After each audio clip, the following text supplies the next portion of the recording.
الحمد لله رب العالمين والعاقبة للمتقين والصلاة والسلام على سيد المرسلين وعلى آله وأصحابه وأزواجه وذرياته وأتباعه وأهل بيته وعلماء أمته أجمعين، أما بعد، فأعوذ بالله من الشيطان الرجيم. بسم الله الرحمن الرحيم. فكيف إذا جئنا من كل أمة بشهيد وجئنا بك على هؤلاء شهيدا. صدق الله العلي العظيم وصدق رسوله النبي الكريم، ونحن على ذلك لمن الشاكرين والشاهدين، والحمد لله رب العالمين. قابل صد احترام حضرات علماء کرام اور جسو پورا گاؤں سے تعلق رکھنے والے تمام ہی سامعین، حاضرین حضرات، سب سے پہلے تو ہم معذرت خواہ ہیں کہ جو وقت آپ حضرات کے لیے متعین ہوا تھا تو اس میں کافی تاخیر ہوئی، اور پھر اس کے ساتھ ساتھ آپ کے شکر گزار ہیں کہ اتنے لمبے وقت کے بعد بھی آپ حضرات جمے رہے اور آپ کی زبان میں کہنے تو ڈٹے رہے،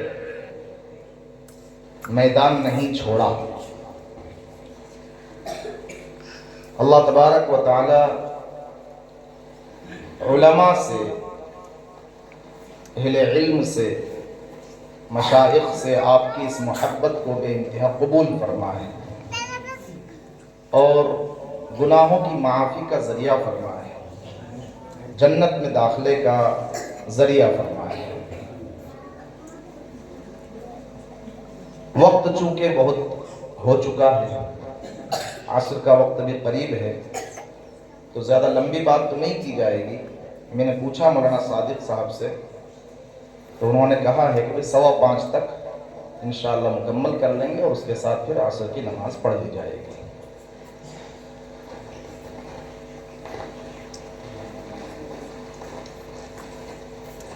یہ جو شعبان کا مہینہ ہے، اس سے پہلے والا مہینہ جو گزرا وہ رجب کا مہینہ تھا، رجب المرجب، انتہائی قابل احترام وہ مہینہ ہے۔ رجب کے مہینے میں اللہ کے نبی صلی اللہ علیہ وسلم کا معراج اور اسراء کا سفر یہ زیادہ مشہور ہے۔ اقوال تو اور بھی ہیں، لیکن زیادہ مشہور یہی ہے کہ رجب میں حضور کو معراج نصیب ہوئی ہے، عطا کی گئی ہے۔ معراج کا جو سفر ہوا تو اس میں اللہ تبارک و تعالیٰ نے حضور پاک صلی اللہ علیہ وسلم کو کئی سارے مناظر دکھلائے۔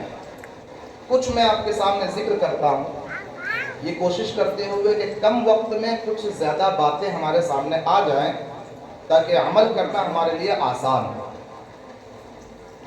حضرت جبرائیل علیہ السلام آقا علیہ السلام کو لے کر چلے ہیں شعب ابی طالب میں، حضرت ام ہانی بنت ابی طالب کے گھر سے لے کر، اور پھر حطیم میں آپ کو لایا گیا، اور حطیم سے پھر زمزم کے کنویں پر لے جایا گیا، اور پھر وہاں پر آپ کے قلب اطہر کو نکال کر، دھو کر، صاف شفاف کر کے زمزم کے پانی سے علم، حکمت، ایمان سے اس کو لبریز کر دیا گیا، بھر دیا گیا۔ پھر براق لایا گیا اور براق پر سفر آپ کا طے کرایا گیا۔ جب یہ سفر طے ہو رہا تھا تو اللہ کے نبی صلی اللہ علیہ وسلم راستے پر سے گزر رہے ہیں، حضرت جبرائیل علیہ السلام آپ کے ساتھ ہیں، راستے کے کنارے ایک بوڑھی عورت آپ کو آواز دیتی، اپنی جانب متوجہ کرنا چاہتی ہے۔ اس نے آواز دی، آپ صلی اللہ علیہ وسلم کو حضرت جبرائیل علیہ السلام نے فرمایا کہ ادھر توجہ نہ دیجیے، ادھر التفات نہ کیجیے، چلیے آگے چلیے، آگے چلیے۔ تھوڑا اور آگے بڑھے تو ایک بوڑھے شخص نے آپ کو آواز دی، آپ کو اپنی طرف وہ متوجہ کرنے لگا۔ حضرت جبرائیل علیہ السلام نے فرمایا آگے چلیے، ادھر متوجہ نہ ہوئیے، التفات نہ کیجیے۔ تھوڑا اور آگے بڑھے تو ایک خوبصورت چہرے والے، نورانی چہرے والے لوگوں کی ایک جماعت نے آپ کو سلام کیا، یوں السلام علیک یا اول، السلام علیک یا آخر، السلام علیک یا حاشر۔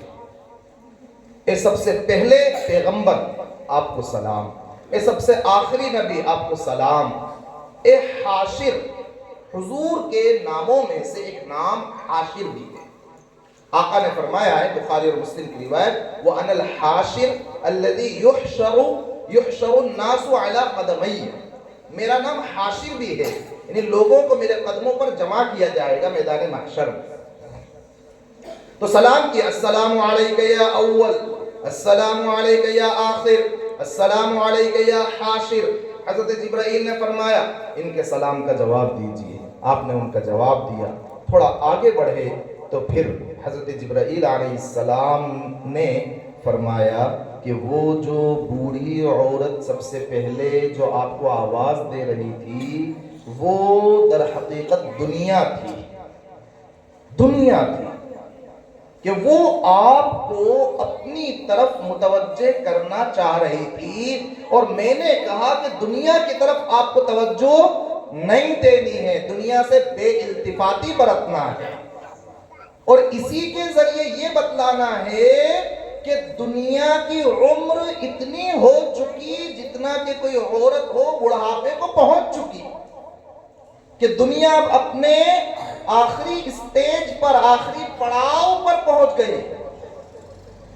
جیسے بوڑھی عورت ہو 70-80 سال کی تو اب محلے میں چرچے ہونے لگتے ہیں، گاؤں میں چرچے ہونے لگتے ہیں، بلکہ بچے جو اسکول جا رہے ہوتے ہیں، مکتب جا رہے ہوتے ہیں، وہ چرچے کرنے لگتے ہیں کہ ایک چھٹی گھوم رہی ہے۔ ارے نہیں سمجھے، بچے چرچے کرنے لگتے ہیں کہ ایک چھٹی گھوم رہی ہے، کہ ایک دن کی مکتب کی یا اسکول کی چھٹی ہونے والی ہے، ایسا لگتا ہے۔ تو دنیا بوڑھی ہو چکی، اس کے پیچھے زیادہ پریشان ہونے کی ضرورت نہیں ہے۔ پھر فرمایا کہ وہ جو بوڑھا انسان نظر آیا جو آپ کو اپنی طرف متوجہ کر رہا تھا، آواز دے رہا تھا، فرمایا وہ ابلیس تھا، وہ شیطان تھا۔ ابلیس تو جانتے نا، ابلیس، ارے جانتے نہیں جانتے، ابلیس شیطان۔ ابلیس کو ابلیس اس لیے کہتے کہ ابلس یبلس کے معنی آتے ہیں مایوس ہونا، اور ابلیس وہ اللہ کی رحمت سے مایوس ہو چکا، اسے پتا ہے کہ اس کی مغفرت ہونے والی نہیں ہے۔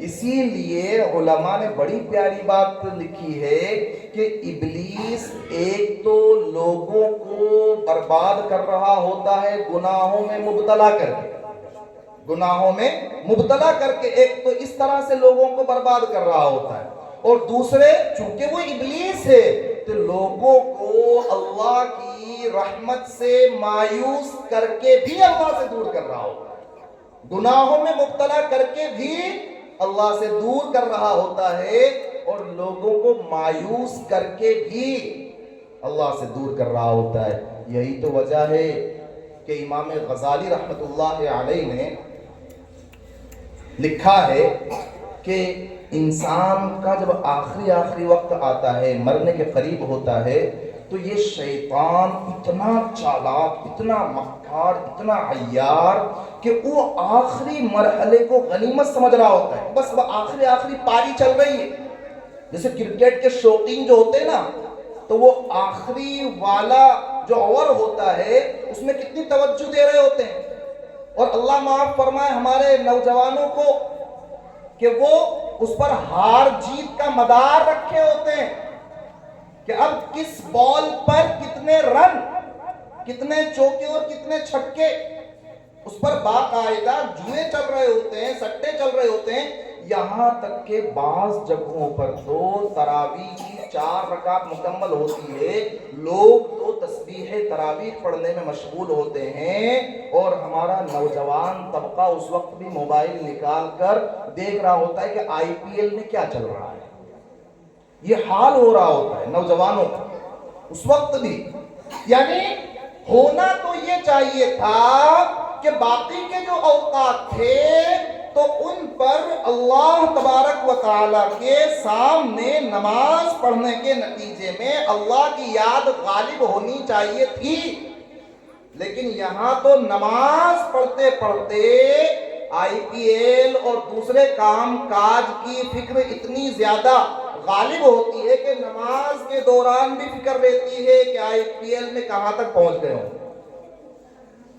تو یہ آخری جو وقت ہوتا ہے، امام غزالی رحمۃ اللہ علیہ فرماتے ہیں کہ آخری وقت میں شیطان مرنے والے کے وہ ماں باپ جو پہلے مر چکے ان کی شکل بنا کر، ایک شیطان چونکہ شیطان کی ذریت ہے، اس کے چیلے چپاٹے ہیں، بہت بڑا اس کا بھی قافلہ ہے، تو وہ ایک کو دائیں طرف بٹھاتا ہے ماں کی شکل میں اور ایک کو بائیں طرف بٹھاتا ہے باپ کی شکل میں، اور وہ باقاعدہ ان سے کہلواتا ہے کہ دیکھو ہم تم سے پہلے مر چکے، ہم نے اسلام اپنا لیا، ایمان اپنا لیا، نمازیں بھی پڑھ لی، یہ بھی کر لیا، وہ بھی کر لیا، کسی میں کچھ رکھا ہوا نہیں ہے. ایک کام کرو تم یا تو یہودی ہو جاؤ یا نصرانی ہو جاؤ یا کفر و شرک والے الفاظ بول دو.